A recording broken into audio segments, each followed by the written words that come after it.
Long मार्च की भी बात करना चाहूंगा मैं, क्योंकि लॉन्ग मार्च का ऐलान पीडीएम ने कर दिया होगा, क्योंकि ऐसा लगता है कि लॉन्ग मार्च करने की तैयारियां मुकम्मल हैं। और मेरी इतलात के मुताबिक जिन लोगों का ताल्लुक, जो कि बड़े एक्टिव मेंबर्स हैं पीडीएम के, उन्होंने अपनी एक्टिविटीज जो है महदूद कर ली हैं until and unless they go for a long march. उसके रीजंस हैं, प्रोबेबली वो समझ रहे हैं या सोच रहे हैं कि शायद वो अपनी रिहाइशगाह से बाहर निकले तो ये ना हो कि कहीं उनको पकड़ लिया जाए। ये इतलात मुझे पीडीएम के अंदर के जेयूआई के लोगों की बकौल पता चली है, इसलिए मैंने कहा कि मैं आपसे शेयर कर लूं। इसमें कितनी सदाकत है मैं नहीं जानता इसमें, क्योंकि अभी तक क्योंकि जो एस्टेब्लिशमेंट है उसके कोई इरादे ऐसे नजर नहीं आते कि वो किसी को, यानी कि हुकूमत ये चाहती है, इमरान खान ये चाहते हैं कि जनाब आए, आके जितना अपना जोर दिखाना है दिखाएं। और जैसे कि इमरान खान साहब ने पहले भी कहा था कि जब मैं इन लोगों पे हाथ डालूंगा तो ये सब लोग इकट्ठे हो जाएंगे।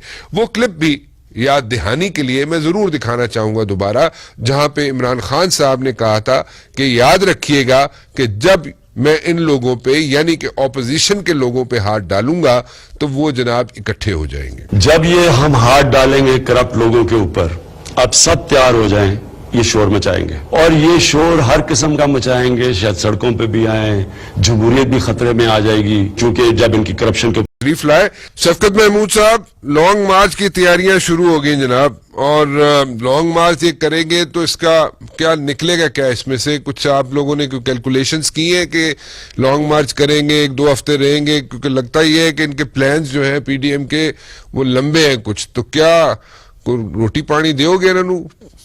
नहीं राणा साहब, ये लॉन्ग मार्च भी नाकाम होगा, जिस तरह पहले इनके जितने भी इरादे थे वो सारे नाकाम हुए। अच्छा। और उसकी वजह बड़ी सिंपल है। उसकी वजह यह है कि अवाम की सपोर्ट नहीं। आपने देखा कि लाहौर का जलसा कंप्लीट फेलियर था। आपने देखा कि ये जो इलेक्शन कमीशन के सामने इन्होंने तमाशा किया था वो कंप्लीट फेलियर था। उसके बाद वादा किया उन्होंने पूरा नहीं कर सके जी। दिसंबर में चले जाएंगे, फिर कहा जनवरी में चले जाएंगे, फिर कहा जी 1 जनवरी को हम लॉन्ग मार्च करेंगे, अब कह रहे हैं 26 मार्च को करेंगे।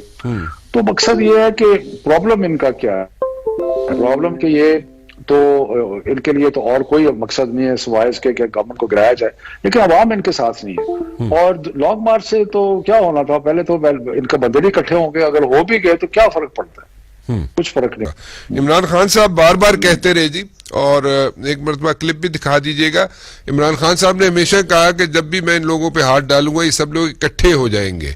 सो वो इकट्ठे होने वाली बात जरा क्लिप दिखा दीजिएगा, फिर मैं शफकत साहब से बात कर लूं।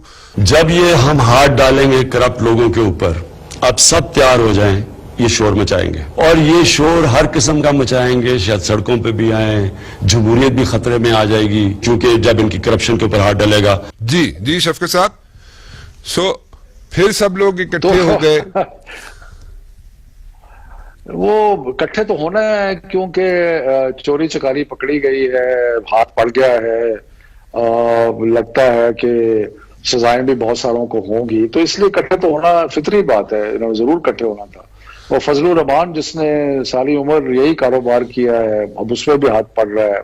फिर उसकी लिबिया की, इराक की जो फंडिंग है वो भी सामने आ गई है, हाफिज हुसैन अहमद ने बता दिया है।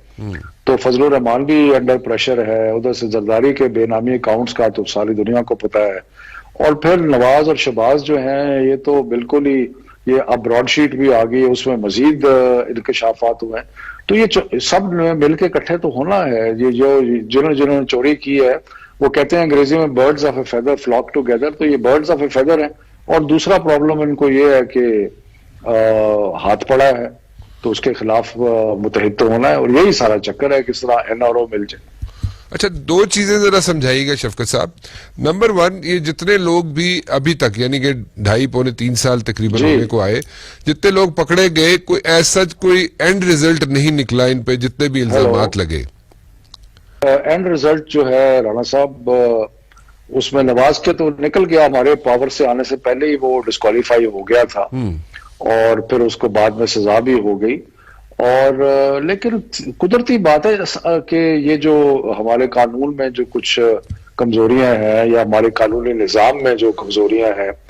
और दूसरी बात यह कि सबसे बड़ी कमजोरी तो यह है कि जिस बंदे ने 1 अरब खाया है, मिसाल के तौर पे, वो 20 करोड़ एक तरफ कर देता है वकीलों के लिए, तो बाकी मुकदमे लड़ने के लिए। और जो सरकारी वकील है वो 1 लाख 2 लाख रुपए तनख्वाह ले रहा होता है, इन्वेस्टिगेटर की तनख्वाह भी आप देख लें। सो एक रियासत के जो अदारे हैं उनकी अब मुकाबला करने की सकत बड़ी कमजोर हो गई है इन चोरों डाकुओं का। और क्योंकि चोरों डाकुओं के पास पैसा बहुत है, वकील उनके बेस्ट से बेस्ट होते हैं, वो हर जगह उनका बेहतरीन, क्योंकि वो उन्होंने एक तरफ एक परसेंटेज एक तरफ रख देते हैं कि ये हमने रखना है अपने दिफा के लिए। तो रियासत को अब मजबूत होना पड़ेगा और रियासत की जो ताकत है उसके बारे में जो भी मसाइल हैं उनको हल करना पड़ेगा। बट अगर इसी तरह ये लोग इन पे कोई इल्जामात प्रूफ ना हुए शफकत साहब, तो फिर तो आप नहीं समझते कि it's going to be a situation for the government? जी नहीं, गवर्नमेंट के लिए तो खैर है, क्योंकि हमारा जो मैनिफेस्टो है या हमारा मंशूर है कि हमने इनको सब चोरों को ठिकाने लगाना है। लेकिन वो प्रॉब्लम जो है वो नैब का है ना, नैब के अदारे का, कि वो उनको मंतकी इंजाम तक पहुंचाते हैं नहीं। लेकिन मेरा ख्याल है कि कुछ एविडेंस तो इतनी स्ट्रांग है कि वो बच नहीं सकते, और इसलिए नवाज तो तशरीफ ले गए हैं और वो उनकी वापसी तो नामुमकिन है। लेकिन बाकी उनके भाई और ये और लोग जो है, ख्वाजा आसफ जिनके कई अकाउंट पकड़े गए हैं, उसके अलावा और लोगों के और अजीब अजीब ट्रांजैक्शंस हैं उनमें, तो मेरा ख्याल है कि ये बचेंगे नहीं।